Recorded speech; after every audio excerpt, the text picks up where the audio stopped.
नाम राजेश है और आप देख रहे हैं गुड मॉर्निंग न्यूज़.इन।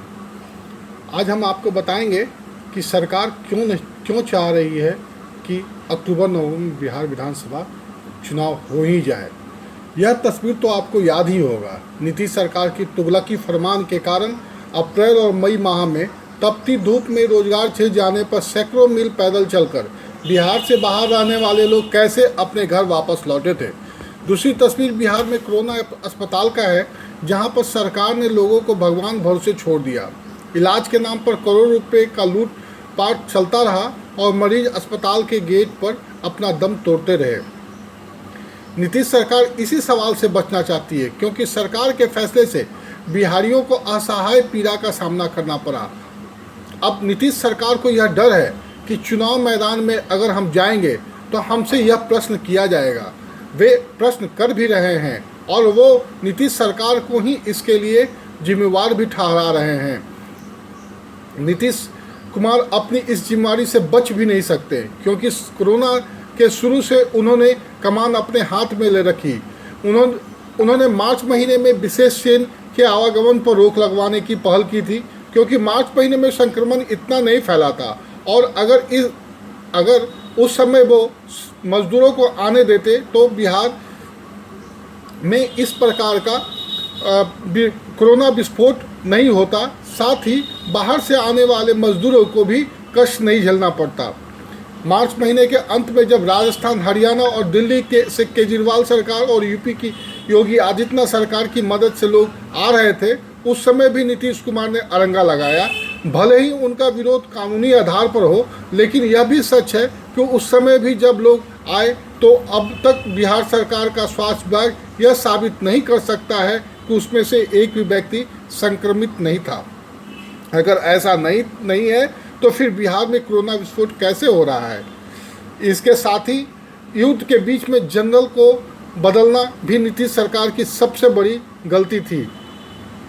जब तक संजय कुमार बिहार के स्वास्थ्य सचिव रहे, बिहार के आंकड़ों की पूरी देश में चर्चा होती थी और आज बिहार का डाटा सबसे अविश्वसनीय माना जाता है। स्वास्थ्य विभाग के नए प्रधान सचिव ने विभाग की हवा निकाल दी है।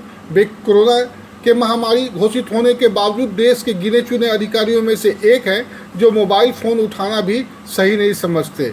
इसका असर राज्य के पूरे स्वास्थ्य विभाग पर के कामकाज पर दिख रहा है, जिसकी हर दिन आप सोशल मीडिया पर वायरल हो रहे वीडियो के माध्यम से देख सकते हैं। नीतीश राज्य के मुखिया हैं, लेकिन लगातार 6 दिनों तक उन्होंने केवल अपने पार्टी कार्यकर्ताओं को मास्क कैसे पहने, अपने सरकार के कामकाज के अलावा यही सिखाया। लेकिन एक बार 4 महीने में उन्होंने राज्य के टीवी चैनलों पर आकर आम लोगों को बताना जरूरत नहीं समझा। दरअसल विपक्षी नेता की माने तो नीतीश कुमार को अगर लगा कि जांच कम करने से पॉजिटिव कम पाए जाएंगे, जिससे बिहार में चुनाव आयोग समय पर विधानसभा चुनाव का आयोजन कर सकेगा, हम जनता को यह समझाने में सफल रहेंगे कैसे हमने बिहार को कम संसाधनों में भी सुरक्षित बचा लिया। लेकिन यह सोच अब उल्टी पड़ती दिख रही है। कोरोना आज बिहार के गांव-गांव में फैल चुका है। उसका एक कारण बाहर से आए लोगों की जांच न होने के साथ साथ प्राथमिक स्वास्थ्य केंद्रों का खास्ता हाल भी है। कोविड अस्पताल में जैसे जैसे मरीजों की संख्या बढ़ रही है, वैसे वैसे अराजकता और अव्यवस्था भी बढ़ती ही जा रही है। नीतीश कुमार की पूरी सरकार का फोकस अभी भी कोरोना से निपटने के लिए कदम उठाने से ज़्यादा अखबारों, खासकर हिंदी अखबारों में पॉजिटिव मरीजों की संख्या फर्स्ट पेज के बदले अंदर के पेजों में छापने में है, चुनाव पर है और चुनाव कराने के लिए नए नए तर्क देने में है। क्योंकि सरकार पूरी तरह से बचना चाहती है चुनाव से। उसे यह भय है कि अगर चुनाव मैदान में हम गए तो जनता हमसे सीधा सवाल करेगी और उसके सवालों का मेरे पास कोई जवाब नहीं है।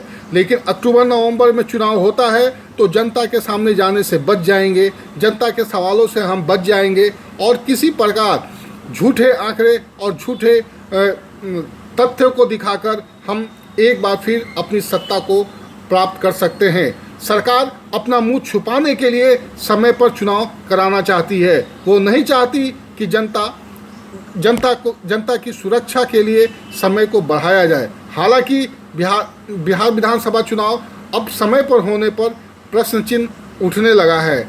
लोग अब चुनाव आयोग भी यह समझने लगा है कि विधानसभा चुनाव समय पर करा पाना संभव नहीं है बिहार में। नमस्कार, आपको अगर हमारा वीडियो अच्छा लगा तो ज़रूर शेयर करेंगे।